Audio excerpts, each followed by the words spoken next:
Hi hello welcome to our channel.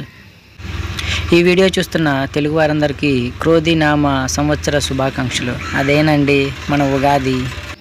Ugadi అంటేనే మనకు గుర్తుకొచ్చేది ఉగాది పచ్చడి. సో ఈరోజు మనం ఈ వీడియోలో షడ్రసోపేతమైన ఉగాది పచ్చడిని ఎలా తయారు చేసుకోవాలో చూద్దాం.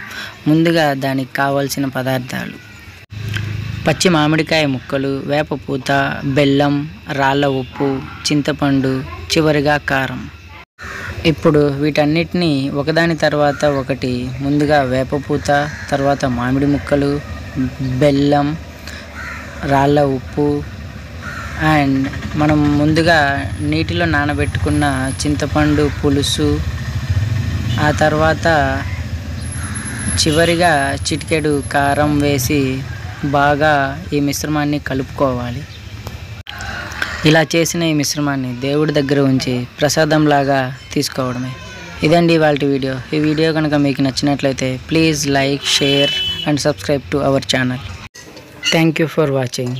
జై హింద్.